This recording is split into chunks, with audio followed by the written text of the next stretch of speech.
Yes, I am. Yes, yes, here on public radio. Yes, very, very, very interesting. It's the Mm-hmm. new Jeff Yes. Goldblum talk show on NPR. I like to call it Ladies and gentlemen, science. ladies and gentlemen, joining me on the line, he is from Cinemablend.com. He writes professionally about movies. His name is Mike Reyes. What's going on, Mike? Ooh, yes, very, very, very, very professionally. I'm a professional in my professional line of work. How are you doing today, B-sox? I'm doing well, Mike. We got a lot to get to this week. Got a couple different reviews. Got some feedback. I'm trying to think of another word to use here, but I can't. We're just going to start with Professional criticism? yes, yes, we can do that. You're the professional here, obviously. Oh, but I mean, I'm as professional as you are. You're a professional man. No, you're a professional. Professional. This has been such a weird start. Let's start. Jennifer Lawrence has a new movie out this week. It looks fantastic. You haven't seen it yet. You may see it tonight, but we had to touch on it. This looks like a throwback to like older comedies. Yeah, you could definitely call it that. The film's called No Hard Feelings, and basically the plot is a woman is hired to sort of bring a late bloomer out of his shell by his concerned parent. This kind of seems like to a throwback because we haven't had a comedy like this in a while, right? Yeah, no, this is definitely a lot of people have been considering this as like a throwback to sort of the 80s, 90s rom-com / sex comedy. Yeah. And that's another thing that's sort of been really like wailed upon in the marketing. It's like, this movie's rated R. It is R. Are you with us? Good, because it's rated R. I think Jennifer Lawrence is fantastic. I'm really excited to see this. She's a great performer, but What? I watched the trailer for this and I feel like it belongs 10 years ago. Like I feel like there was a reason that some of these movies died out, and I don't know. I mean, I'm open to seeing it, but it just looks like, again, this just looks like something that would have been. It was on a shelf for 10 years, and now they're putting it out into theaters because reasons. I'm excited about this. If you're not, that's cool. But the other part of it is, I have a thing for Jennifer Lawrence. So, but Jennifer Lawrence is a beautiful woman, yes, and fantastic actor. Silver Linings Playbook's still one of my favorites of hers. Yeah, that is a great movie. That is a wonderful movie. And the big thing I will give this movie is it didn't go to streaming. It would have been so easy to sell this to a streaming company. But you know something? My personal feelings aside, I wouldn't be surprised if this is a sneak hit because we're coming into weekend 2 of The Flash. Personally, I want Elemental to do better, and we'll talk about that in a moment. But we're coming into week 2 of The Flash. I don't know if the word of mouth is good enough that it's going to carry it to an easy first place. The numbers might hit in a certain way that this becomes a number 1, if not number 2 hit. And there was already a paid preview last weekend, and I think people are already responding. Like, there's a 94% audience score on this for Rotten Tomatoes. Awesome. And again, this was a preview screenings last Saturday. That's another thing that feels like a throwback with this. I mean, you go back to the 80s. There's a podcast I used to listen to because it's no longer with us. It's called 80s All Over. And they talked about how one of the big things they used to do back in the 80s was like, hey, are you paying to see this movie? Why don't you stick around and you get a free sneak preview of this movie? Yeah. Like, I kind of miss sneak preview events like this. That's cool. And, they still have the potential to do it again. And, I'm very interested to see what happens with this because, again, this almost feels like it's one of those movies that is going to sneak in and just grab a lot of thunder, and people might be quoting it within a couple weeks. And, I'm open to seeing it and for it to change my mind. I'm shaky on it just by what I've seen. But then again, marketing isn't everything. Exactly. Mike Reyes from Cinemablend.com on the line with me right now. Movie that kind of opened limited last week, opening wide this weekend, Asteroid City. What did we think of this? So this is Wes Anderson's latest movie, and if you are not a fan of Wes Anderson, I don't know how well you're going to take to this film, because even as a fan of his movies, as a fan of his movies, I feel like this is very experimental for him. The basic story is it's set in the 1950s. There is a play being done for television, and we're sort of cutting back and forth between the universe that's putting on the play and then the actual play itself. Okay. And there's a lot of, Wes Anderson nuttiness and dryly humoristic dialogue, but then it feels like some Coen brothers existentialism sort of creeps in here, and there's also a point where, in my mind, this movie would make a great double feature with Hail Caesar, because you could almost imagine that Scarlett Johansson's character is the same one in both of these movies. Okay. But it's good. I think I need a little more time. It's something that needs to be dissected a little more. But even in that respect, I kind of feel like maybe it's a little too vaporous and the point is not 100% there. But then again, maybe that's because I need to dig into it more and, look at the parts. But as it stands, it's good. Yeah, you're right about the Wes Anderson stuff. Like, I don't hate his stuff. I just don't love it either. My wife will not see this movie.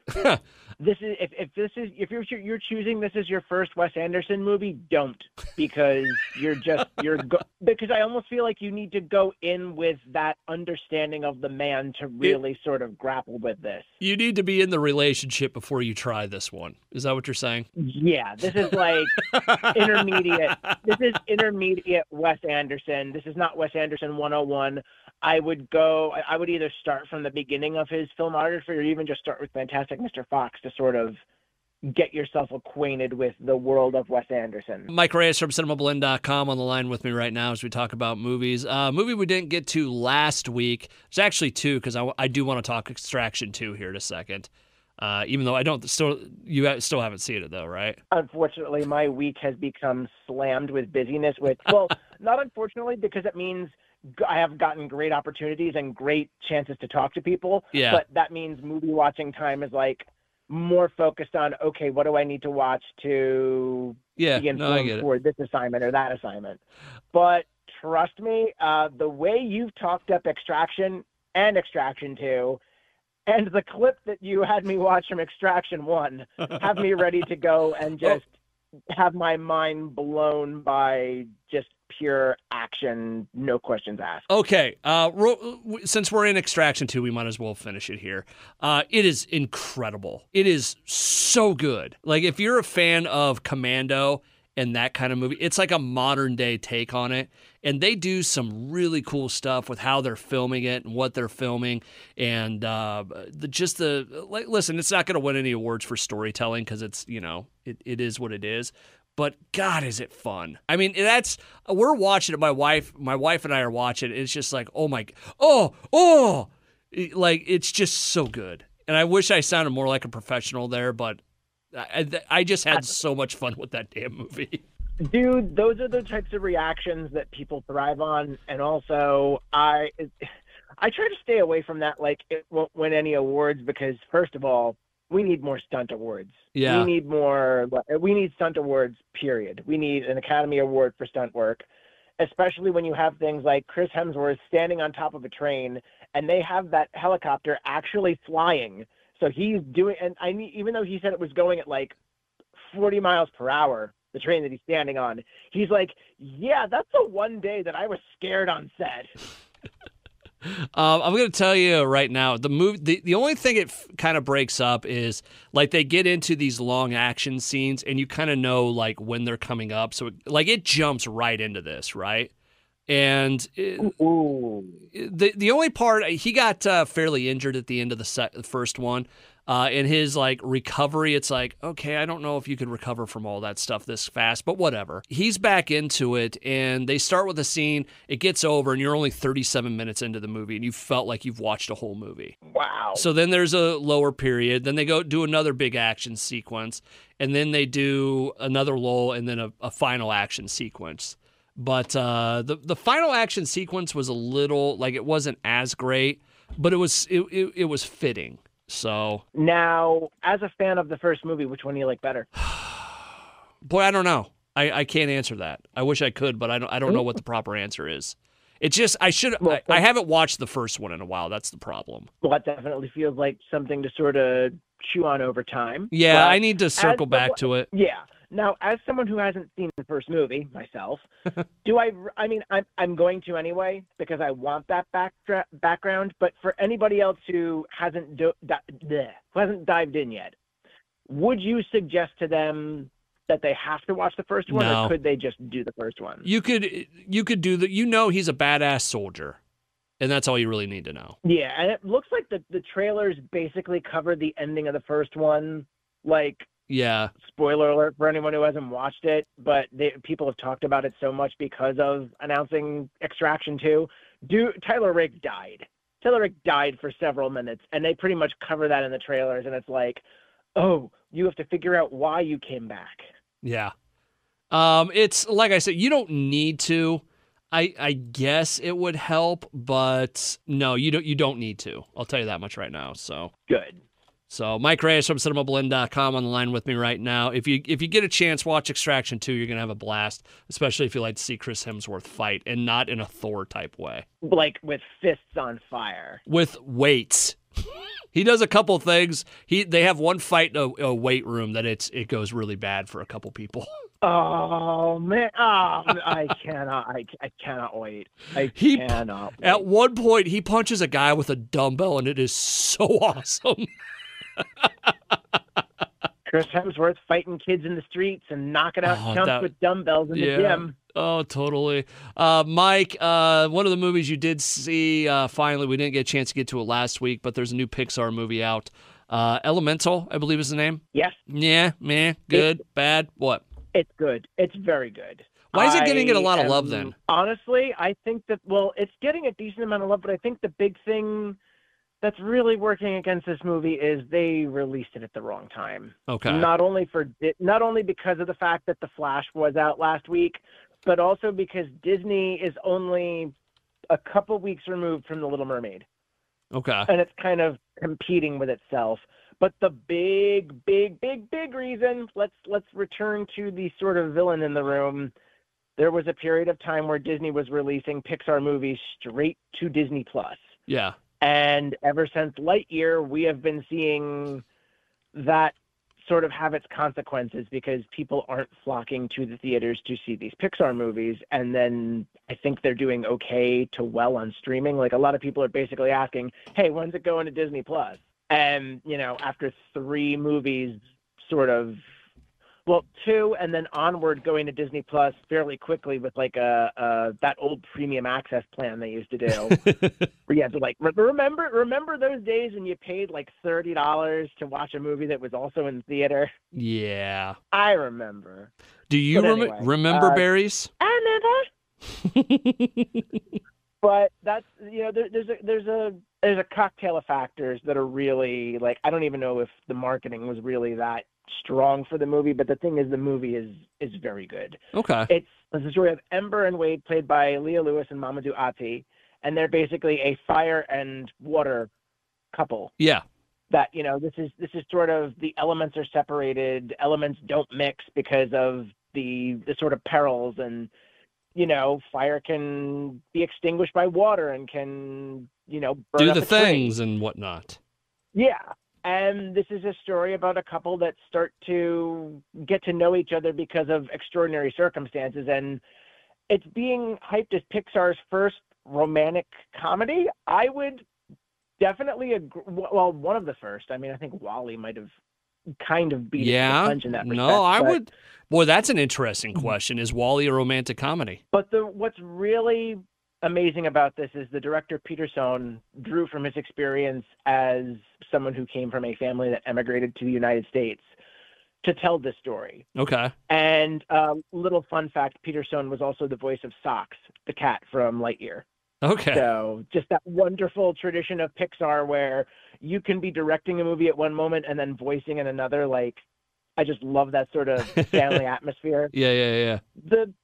The weaker parts of this movie, and this is just a light criticism, it's a little too punny, a little too early Pixar for me, where it's very light and very sort of very nudgy with its humor. But what really works is the love story works wonderfully. And then on top of that, just the story about Ember and her relationship to her family and trying to be her own person is also tremendous. Like, there is a huge beating heart to this movie that it's sometimes overshadowed by the jokes, but it doesn't kill the film. And I think this is something that people definitely should go see in theaters. Definitely go see this in 3D, because there's some really, really cool effects that get thrown into this at parts. There's one point where, since Wade is a water person, he squeezes his form and like basically runs through an alleyway where it's like just a crack in between two buildings, and that part of the scene is just, the depth in it is amazing. Okay. But yeah, I mean, it's good Pixar. It's good Pixar. And I've really been upset that Lightyear was good, Turning Red was excellent, and these movies have they haven't had a chance to shine so much in theaters because, whether it be release date or people thinking that, people waiting for Disney Plus. Yeah. They just haven't run to theaters, and I want this to have legs. I want this to perform well over time, just because Pixar is still putting out really good work, and I feel like their recent era has been, and in terms of Lightyear and Turning Red both responded to nostalgia, but Turning Red and Elemental have both responded to very specific experiences when it comes to growing up or becoming your own person. And they do it in such wonderful ways that the Pixar magic's not gone. It's just people need to realize they need to go back to the theater to see it. Mike Reyes, they want to keep seeing it. Mike Reyes from Cinemablend.com on the line with me right now. Cool. So we'll have to take a look at Elemental this weekend if you get a chance. Mike, real quick, I want to go back again to last week and The Flash. That's had some interesting ups and downs with it this weekend. It didn't perform quite as well as everybody had hoped.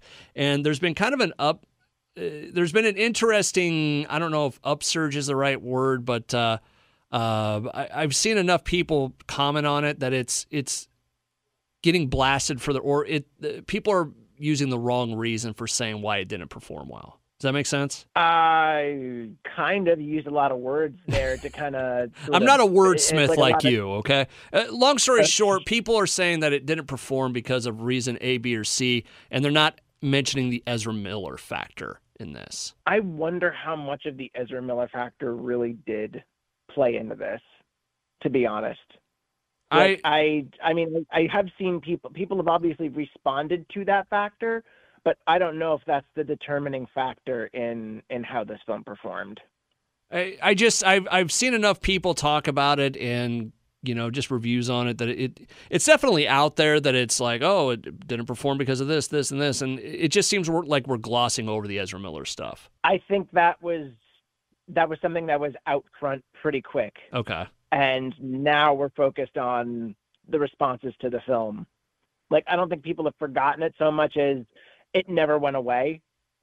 And now it's just more new news cycle type thing.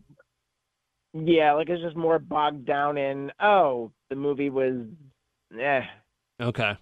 All right. That makes sense. I just, I saw a couple things about that this week, and I'm like, that's kind of interesting. But what you just said really makes sense there, that you just, I had a boss one time that he was talking about, and he's like, if I tell you over and over again that I don't like Brussels sprouts, at some point you get tired of hearing it. Yeah. So, I remember you saying that. So, but boy, it really didn't do as well as people had hoped, right? Yeah, it was a really weird weekend at the box office last week because Elemental not doing so hot, and then The Flash just, another real big thing is I really don't know if people were really that primed for it to begin with. Like, again, it's not only the whole Ezra Miller thing was front and center, but also the DCEU's ending. We're going to be going into something new here. So, like, it's not as much of a court-appointed viewing. Yeah. Because it's almost like you're saying, hey, you can skip this one. We're doing something new. You know what? If there hadn't have been Across the Spider-Verse, Multiverse of Madness. That's another thing. It seems like we've been in it. It seems like it's the new zombie movie right now, right? Multiverse movies. Yeah, and just this fact that it was on the heels of Across the Spider-Verse, and Across the Spider-Verse uses some similar stakes and does it so much better. That's another thing that really just did not do this film any favors. I mean, you just look at the headlines. Variety has a story up now. The Flash box office disaster exposes DC's $1.1 billion problem for Warner Brothers. You just wish and they'd I'm get not it right. Sure. Yeah, and now I'm even more interested to see how Aquaman and the Lost Kingdom does. Oh, because that was one of the $1 billion hits for DC. And now you've got the sequel coming out in December. I'm hearing, like, they said that Michael Keaton was going to have a cameo, but now apparently that's been cut. I forgot that was even coming out. This December, yep. Wow. Okay, so we're getting another Aquaman movie. Yeah, that'll technically be the last DC EU movie, I think. I know we have Blue Beetle this summer, but I think that's more tied into what happens next. I don't know, but people are still very uncertain. Didn't what's his name, James Gunn, come out and say that that's like the start of their new universe? I don't know, but even that could be up for debate if the movie doesn't do well. Come on, DC. Come on, James Gunn. You got to fix this. I just want to be. I want something other than Marvel at the moment. Which, by the way, you brought up court-appointed viewing. You know what the conversation was last night? I bet it was something I was going to bring up. So, Secret Invasion. My wife and I, we finished Night Agent last week, right? We started a new show. We started The Diplomat on Netflix. That looks fantastic. It is so far. It's awesome. It is like the perfect blend of a lot of things. Yeah. And it was on the Roku last night, Secret Invasion. I'm like, all right, so do we watch that or do we stick with Diplomat? And she goes, well, why don't we do Diplomat so we can string a bunch of the Secret Invasion together? I'm like, okay, that sounds good. But it really was. It was like, oh, am I required to watch this right now? And that was the feeling. I actually have seen Secret Invasion. Yeah? Look, this looked like it was going to be my show. You look at this and you could tell this was supposed to be my show. A spy series set in the in the Marvel universe. Samuel Jackson, Ben Mendelsohn, like a fantastic cast in there. Emilia Clarke, Olivia Colman, who's kind of like a snarky M. That's like one of the pieces that I really did like in this first episode. I almost feel like I've missed something. It's another one of those cases where I feel like like that going to that first episode of The Mandalorian, where it's like, oh, I know that this is the next season, but I feel like there were episodes that happened in between that I missed. Okay. Like, and maybe it's because I need to go back and I guess Captain Marvel ties into this, so kind of watch that, but there's a lot of backfilling and stuff that's happened since then between Talos and Nick Fury. And I'm legitimately surprised you saying that. I'm legitimately surprised too. I watched this. I mean, those trailers had me hyped, and the concept is definitely interesting. But so far, like, this first episode was, and I don't get it. It even feels like it has hallmarks of things I've loved before, like 24 and basically like spy thrillers. This is supposed to be a return to the spy thriller, which is I remember Marvel doing that beautifully with Winter Soldier, and it's like, cool, we're gonna do that again. I'm ready for that. And this is just kind of, I see the way you started. It sounded like you really liked it by saying you want more. No, I mean, I want more out. I expected more out of it. Oh, okay. Oh, okay. That makes a lot more sense then. Yeah, especially because this is Nick Fury's big return. He's a big regular TV series with Nick Fury, and Rhodey's back, and like all these like wonderful star power, cool concept. It just feels thin right now. Maybe I need to watch it again. Maybe I need to actually watch it sitting down. Like I was kind of watching it while right before starting up for work. So it's kind of like I'm in a different mindset than just kicking back at the end of the night. But even then, I think I'd still have the same problems. It's just kind of weird. Okay, yeah, the way you said it, it sounded like you really, really enjoyed it. I'm like, okay, that's crazy. All right, so well, that's surprising. I genuinely thought you really, really enjoyed it. Now I'm even less excited to see this stupid show. Someone had said something on Twitter that basically it kind of encapsulated what's going on, where someone was like, you know what, it's like as if they watched Andor and tried to inject the seriousness but didn't have the material to back it. Yeah. All right. And I'm kind of agreeing with that. And it's just the beginning. There's several more episodes to go, so there I guess could we'll be see, hope. But I'm just everybody's over it at this point. Everybody. Yeah. Take a break. Hit the reset button. All right, on that note, Mike Reyes from Cinemablend.com joins me every Friday on the show to talk about movies. Mike, we'll leave it there for this week. Or did you have anything else we needed to wrap up with? No, I think we got the downer ending here. Okay, good.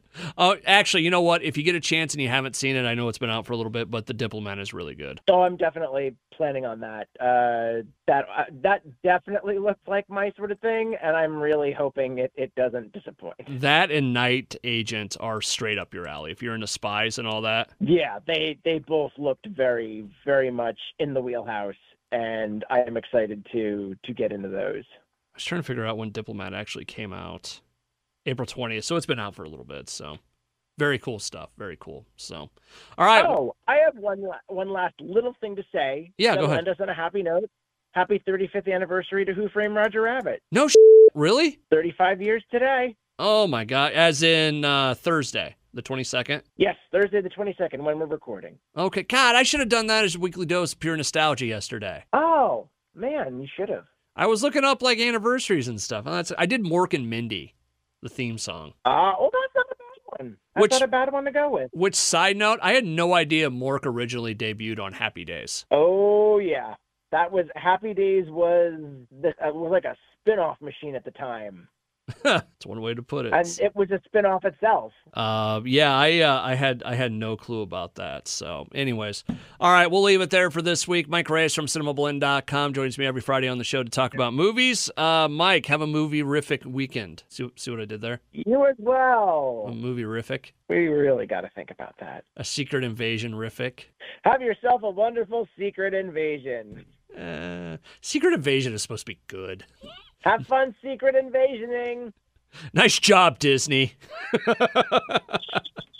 Oh, we're never going to get invited at this point. No, never. But Star Trek, awesome. Oh, we'll totally. Yeah, Paramount loves us, I'm sure. Oh, that's a good place to end.